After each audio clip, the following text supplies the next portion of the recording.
आपके दिमाग के अंदर की दुनिया। क्या आप कभी पहली बार किसी कमरे में गए हैं और आपको पक्का लगा है कि आप पहले भी यहां आ चुके हैं, या किसी के कुछ कहने से पहले ही आपको पता चल गया हो कि वो क्या कहेगा? यह पल भर का एहसास डेजा वू है फ्रेंच में, जिसका मतलब है पहले ही देखा हुआ। यह ऐसी कोई याद नहीं जिसे आप बता सकें, बल्कि परसेप्शन की एक ट्रिक है। जैसे आपकी जिंदगी की टाइमलाइन कुछ देर के लिए लूप में चली गई हो। आप एक्टर और ऑडियंस दोनों हैं। एक ऐसे पर्सनल पैराडॉक्स में फंसे हैं जो आपको रियलिटी पर सवाल उठाने पर मजबूर कर देता है। कुछ सबसे बड़ी पहेलियां तारों में नहीं, बल्कि आपके 3 पाउंड के दिमाग के अंदर है। डेजा वू ऐसी ही एक पहेली है, टाइम और मेमोरी की हमारी परसेप्शन में एक हिकअप। इसे समझने की कोशिश खुद को समझने की कोशिश है। तो जब हमें डेजा वू होता है तो क्या होता है? डेजा वू बिना किसी वार्निंग के आता है, एक नए पल में बहुत जानी पहचानी सी फैमिलियरिटी की एक लहर। हर डिटेल एक परफेक्ट रीएनेक्टमेंट जैसी लगती है, फिर भी आपको याद नहीं आता कि यह पहले कब हुआ था। नॉर्मल मेमोरी के उलट डेजा वू प्रेमोनिशन और डिटैचमेंट के एहसास के साथ आता है, जैसे आप अपनी ही जिंदगी को अनफोल्ड होते हुए देख रहे हो, फिर उतनी ही तेजी से यह गायब हो जाता है, जिससे हैरानी और कंफ्यूजन रह जाती है।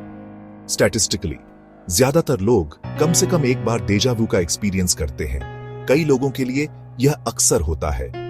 यह इंसान के दिमाग की एक यूनिवर्सल फीचर है जो कल्चर और बैकग्राउंड से परे है। कुछ लोग इसे मैट्रिक्स में एक ग्लिच कहते हैं, एक ऐसा पल जब रियलिटी स्किप होती हुई लगती है।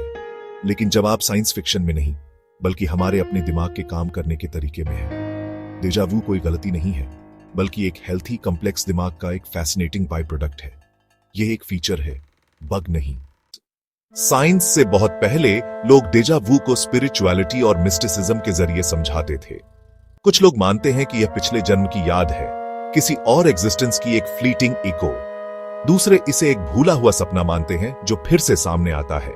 आपका दिमाग एक ऐसे सीन को पहचानता है जिसकी उसने नींद में रिहर्सल की थी। ये विचार डेजा वू को एक कॉग्निटिव हिकअप से एक मैसेज या किसी गहरी चीज से कनेक्शन में बदल देते हैं। चाहे पिछले जन्म की झलक हो या याद किया गया सपना, ये एक्सप्लेनेशंस इस रहस्य को मतलब देते हैं। वे हमें याद दिलाते हैं कि इतिहास के ज्यादातर हिस्से में दिमाग, आत्मा और सपने के बीच की लाइन धुंधली थी। आज भी ये इंटरप्रिटेशंस रेजोनेट करते हैं, डेजा वू को एक वंडर का एहसास देते हैं। लेकिन साइंस क्या कहती है? साइंस डेजा वू को दिमाग के मेमोरी सिस्टम में एक छोटी सी ग्लिच मानती है। अपने दिमाग को एक फाइलिंग सिस्टम इमेजिन करें। एक हिस्सा प्रेजेंट को प्रोसेस करता है, दूसरा यादें रिट्रीव करता है। कभी कभी एक छोटी सी देरी नए इंफॉर्मेशन को गलती से फैमिलियर के रूप में टैग कर देती है। नतीजा, आपको ऐसा लगता है जैसे आप कुछ ऐसा याद कर रहे हैं जो पहली बार हो रहा है। एक और थ्योरी टेम्परल लोब में एक हार्मलेस इलेक्ट्रिकल मिसफायर की तरफ इशारा करती है, जो मेमोरी सर्किट्स को धोखा देती है। या शायद आप सबकॉन्शियस रूप से डिटेल्स को पूरी तरह से ध्यान देने से पहले ही नोटिस कर लेते हैं। जब आप ऐसा करते हैं तो यह अजीब तरह से फैमिलियर लगता है। यह थ्योरीज बताती हैं कि डेजा वू दिमाग की कॉम्प्लेक्सिटी का एक नेचुरल बाय प्रोडक्ट है। यह कोई सुपरनैचुरल इवेंट नहीं है, बल्कि परसेप्शन में एक फैसिनेटिंग एरर है। दिमाग का फाइलिंग सिस्टम परफेक्ट नहीं है और यही हमें इंसान बनाता है। लेकिन जैसे जैसे हम बढ़ते हैं, डेजा वू कैसे बदलता है? डेजा वू हमारी उम्र के साथ बदलता है। यह छोटे बच्चों में शायद ही कभी दिखता है, 6 से 10 साल की उम्र के करीब उभरता है और एडोलेसेंस और यंग एडल्टहुड में पीक पर होता है। साइंटिस्ट्स को लगता है कि ऐसा इन सालों के दौरान दिमाग के तेजी से डेवलपमेंट और हाई न्यूरोप्लास्टिसिटी की वजह से होता है। जैसे जैसे हम मैच्योर होते हैं, डेजा वू कम बार होता है। हमारे दिमाग के सिस्टम ज्यादा स्टेबल और एफिशिएंट हो जाते हैं। डेजा वू का आर्क दिमाग के अपने डेवलपमेंट को दर्शाता है।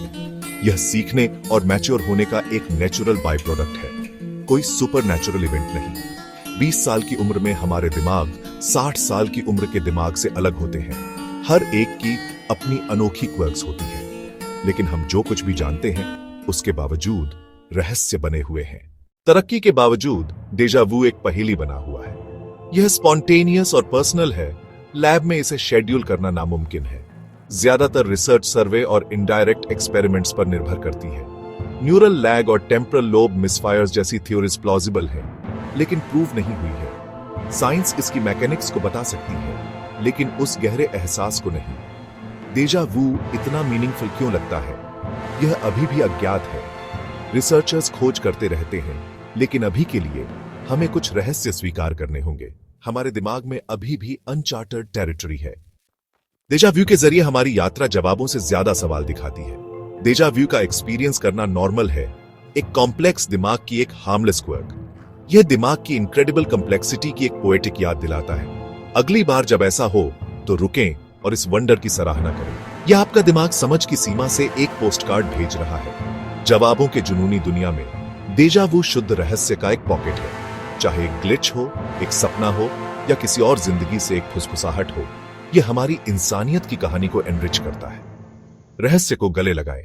ब्रह्मांड और आपका दिमाग इसके लिए और भी अद्भुत है।